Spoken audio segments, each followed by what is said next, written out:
Bonjour à tous. Il y a environ un peu plus que 2 semaines, on a commencé le 37e cycle d'études du Rambam au quotidien à la demande du Rabbi.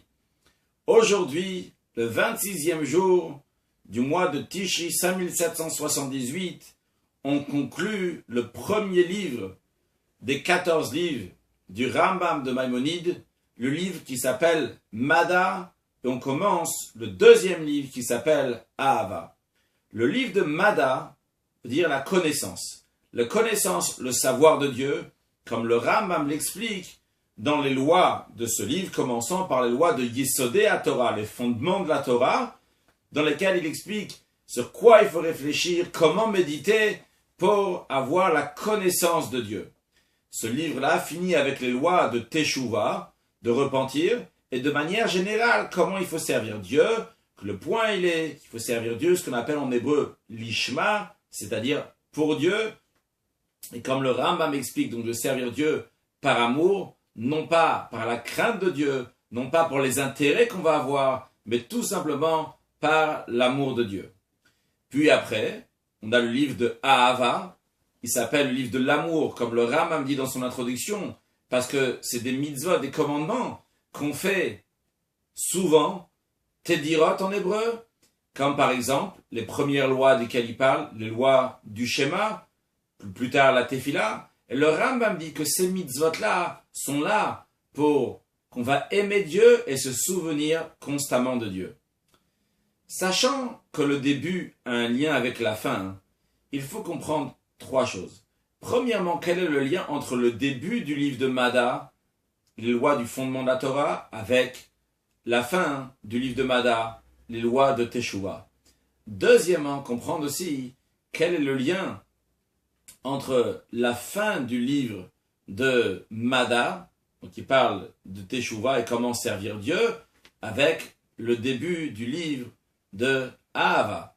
Et aussi comprendre le lien qu'il y a de manière générale, entre le livre de Mada et le livre de Ahava.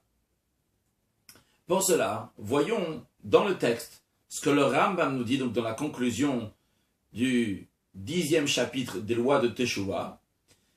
Le 6e paragraphe, il nous dit « Il est bien connu et évident que l'amour de Dieu ne s'enracine dans le cœur de l'homme que s'il s'y adonne sans cesse et abandonne tout dans le monde à l'exception de cet amour.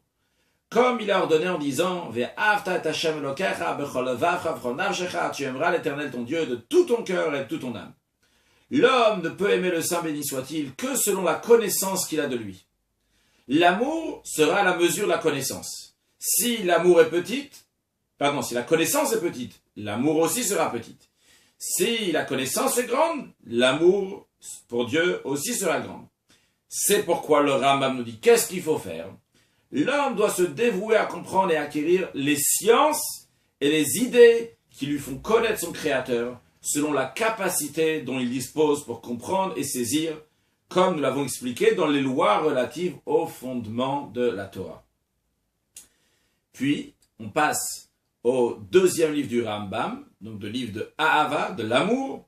Le Rambam commence avec un verset des psaumes, le psaume 119, qu'on a lu aujourd'hui, le 26 Tishri, car vous savez que les psaumes sont partagés en 30 jours du mois, chaque jour on lit une partie du mois, et le premier verset des psaumes que nous lisons aujourd'hui, c'est « Ma ahavti toratecha kol hayam isichati ».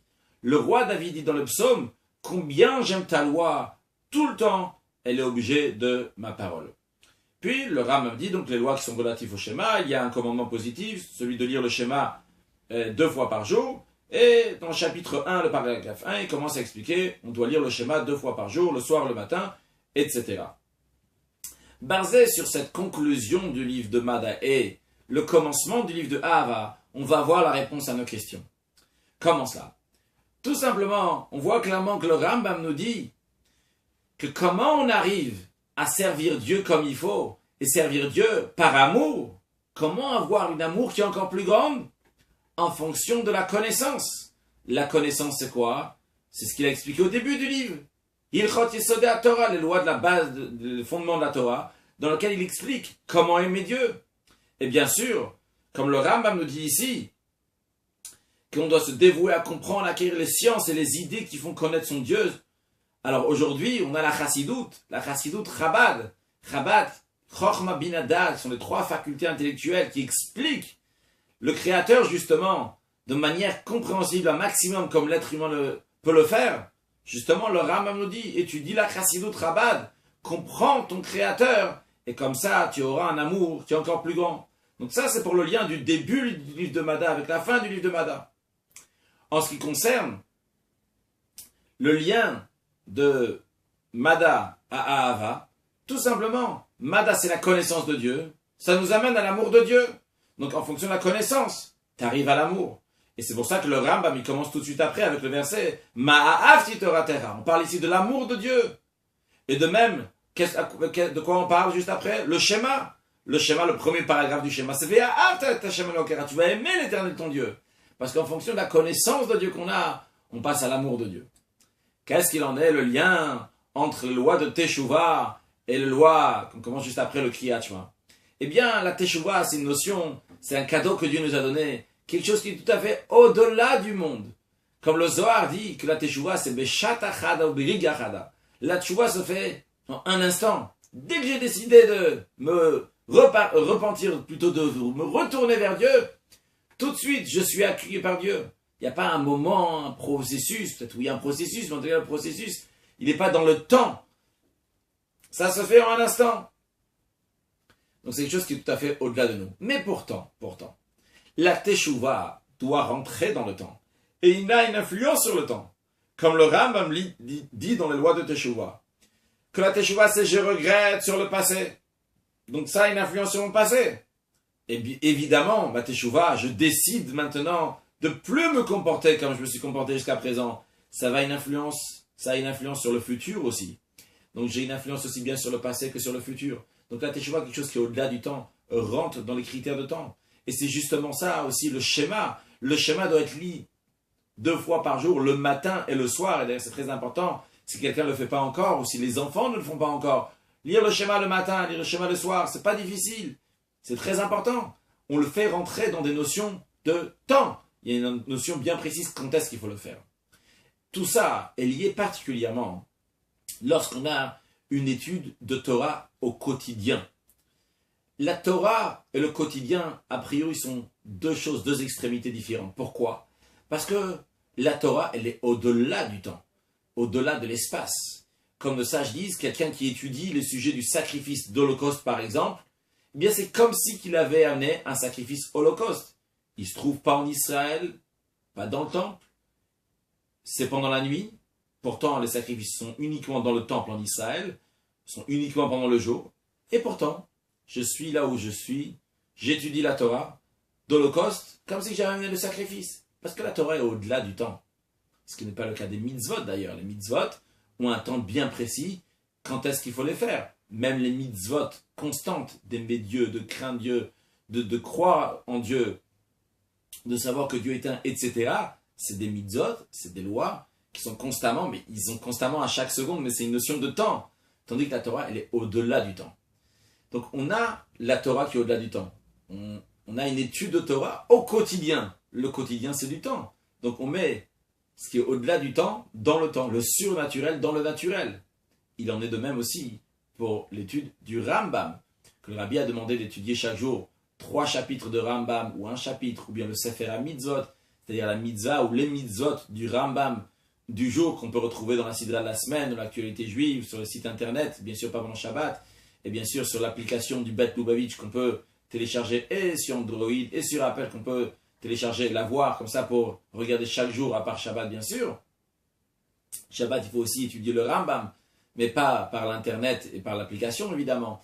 Donc on prend la Torah, en l'occurrence l'étude du Rambam, qui est liée particulièrement avec ce jour-là. On fait un lien du au-delà de la nature avec la nature, parce que c'est une partie de la Torah qui est liée pour aujourd'hui. D'ailleurs, de cela aussi l'importance d'étudier le Rambam en son temps. Quand on dit en son temps, dans le judaïsme, les 24 heures commencent du soir. Par exemple, le Shabbat commence vendredi soir et se finit le samedi soir. Donc, quand c'est ce jour-là, par exemple le 26e jour du mois de Tishri, on apprend donc le dernier chapitre des lois de Teshuvah et les lois du schéma. Bien dans le Sefer HaMitzot, on apprend donc qu'il faut se repentir, se confesser, dire à Dieu, j'ai fait une faute, et on apprend la deuxième mitzvah aussi, qui est donc de lire le schéma le jour et la nuit. Donc quand on apprend ça dans cette journée, entre hier soir jusqu'à ce soir, on l'a appris dans la journée même. Et d'ailleurs, le Rambam dit, dans les lois des sacrifices, que quand on amène un sacrifice, on amène le sacrifice le jour. On n'a pas le droit d'amener un sacrifice la nuit. Quand on dit amener un sacrifice, on parle d'abattre rituellement ce qu'on appelle faire la shrita du sacrifice, ça doit être fait le jour. Mais après, il y a faire brûler les membres du sacrifice sur l'autel, sur le misbéach. Il vaut mieux le faire le jour. Parce que la mitzvah en son temps, c'est mieux. Mais si quelqu'un n'a pas fait, il peut continuer encore à le faire la suite, la nuit d'après. Donc, le rabbi en déduit de là que la mitzvah du Rambam, il faut l'étudier le jour où il faut l'étudier. Après, si quelqu'un n'a pas fini, alors il peut encore se rattraper comme les sacrifices dans la nuit. Dans la nuit même, il y a avant minuit et après minuit. On dit minuit, c'est-à-dire la moitié de la nuit. Parce que dans les lois de schéma, qu'on étudie aujourd'hui, le Rambam dit que il faut lire le schéma avant la moitié de la nuit. Si quelqu'un n'a pas lu avant la moitié de la nuit, il peut le lire jusqu'à l'aube. Alors, la même chose aussi pour le Rambam. Quelqu'un il peut penser qu'il a raté dans la journée. Bon, de toute façon, il va le faire demain matin. On te dit non. Rattrape-toi ce soir, si possible, avant la moitié de la nuit. Et si, même avant la moitié de la nuit, tu l'as pas fait, alors fais-le au moins avant l'aube. Après, le rabbi dit pas dans son discours, mais évidemment, si quelqu'un n'a pas étudié après, il doit rattraper plus tard. Mais l'importance, et le message, est de ne pas attendre, par exemple, Shabbat ou le week-end, on va rattraper toute la semaine. C'est important de mettre la Torah, cette étude-là, dans le quotidien, parce que par cela, on réunit en même temps le surnaturel, la Torah, dans le quotidien, dans la vie de tous les jours. Alors, concrètement parlant, évidemment, étudier le Rambam tous les jours, c'est très très important. C'est une ségoula pour beaucoup de bonnes choses, comme pour la santé, ça sert pour ne pas avoir de dettes, et encore d'autres choses qui sont extraordinaires lorsqu'on étudie le Rambam. Mais aussi, dans la vie de tous les jours, savoir faire les choses envers Dieu par amour, pas par crainte seulement, pas par le bâton qu'on a peur pour une certaine raison. Et de même dans notre entourage, apprendre à faire des choses sans intérêt. Une fois pour toutes, c'est difficile de faire le pas, mais de le faire sans intérêt. Je vais m'obliger à faire quelque chose sans intérêt. On va faire quelque chose sans intérêt. Ça, c'est dans l'esprit de servir Dieu l'ishma, de servir Dieu par amour, c'est-à-dire pas par intérêt, mais tout simplement parce que c'est des choses importantes. Et évidemment, pour avoir cet amour, il faut étudier la connaissance de Dieu, évidemment la chassidoute, Chabad, qui nous enseigne pas seulement comment être gentil et bien se comporter envers Dieu, mais aussi comment se comporter envers notre entourage, et par cela, amener la venue du Mashiach très prochainement. Une excellente journée.